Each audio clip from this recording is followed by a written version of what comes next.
पहले जवाब दे कि उसको जाने क्यों दिया। इसकी जिम्मेवारी सीधे सीधे गृह मंत्रालय की बनती है। कांग्रेस सरकार जवाब दे। ये विषय पूरे जोर शोर से हम उठाएंगे ही, क्योंकि ये देशभक्तों का अपमान है। ये भारत के विरोध में साजिश करने वालों को एक प्रोत्साहन है। और इस तरह के अगर अंधाधुंध कार्रवाइयां होती रहेगी और भारत सरकार हाथ पर हाथ रखकर मूक प्रेक्षक बनेगी तो सरकार कहां है। और इसलिए जो हुआ है उससे देश भर में आक्रोश है और पूरा देश सरकार के सफाई चाहता है।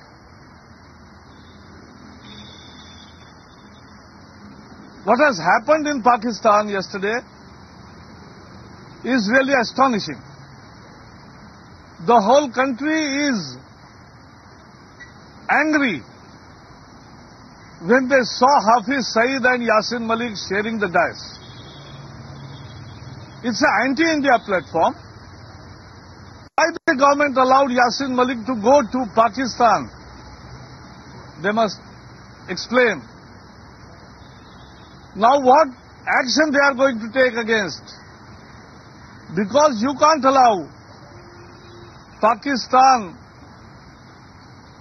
anti-India forum to take over and Indian separatists joining there. So the government needs to come out clean with action plan. They must arrest, forfeit his passport and take action against Yasin Malik and tell the nation. This is a monumental mistake on the part of the Home Ministry, and we will raise at all forums available. Because if you allow some separatist leader to go to Pakistan and allow them to talk against the country, this is absolutely unacceptable. जहां तक 2G के मामले में नया खुलासा हुआ है कि सीबीआई के एक वकील ही आरोपियों के साथ न्यायालयीन रणनीति को साझा करते थे, यह बहुत ही गंभीर, बेहद गंभीर खुलासा है। इसके दो अर्थ हैं जो हम पहले दिन से कह रहे हैं कि कांग्रेस 2G हो, CWG हो, कोयले का घोटाला हो या अभी नया जो किसान के ऋण मुक्ति का 20,000 करोड़ का घोटाला हो, सब घोटालों पर पर्दा डालना चाहती है और उसके लिए जो भी कर सकती है करती है। और हमने देखा है कि किस तरह से PAC को रिपोर्ट पेश करने नहीं दिया गया 2G के मामले में, किस तरह से 2G के मामले में कागजी आदेश तो दिए थे सीबीआई जांच के 2008 में ही जब हमने मांग उठाई, लेकिन उस पर अमल नहीं हुआ, जांच आगे नहीं बढ़ी जब तक कि 2010 में उच्चतम न्यायालय ने उसको संज्ञान देना शुरू किया और मॉनिटरिंग शुरू किया। और इसलिए सीबीआई का कितनी बार दुरुपयोग कर चुकी।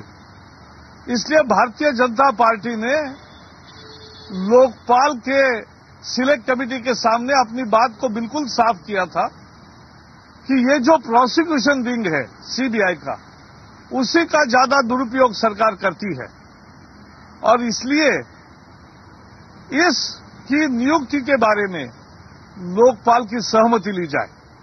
यह हमने पहले ही मांग की है, लिखित में भी और हमारे वेबसाइट पे भी है। अरुण जी ने इस पर बार बार भूमिका अपनी रखी है, लेकिन फिर भी सरकार बाज नहीं आती और यह आज साफ हो गया कि किस तरह से उनके प्रोसिक्यूशन विंग ही आरोपियों से मिली होती है कभी कभी। तो इसलिए यह बहुत बेहद गंभीर खुलासा है। सरकार को सामने आकर कहना चाहिए कि इस बारे में वो क्या कर रही है, इसकी जांच भी होनी चाहिए और यह मसला जहां भी उठाना है हम उठाते रहेंगे, लेकिन ये सरकार की लीपापोती भ्रष्टाचार के लीपापोती का और एक मामला है। इतना ही आज हम कहेंगे।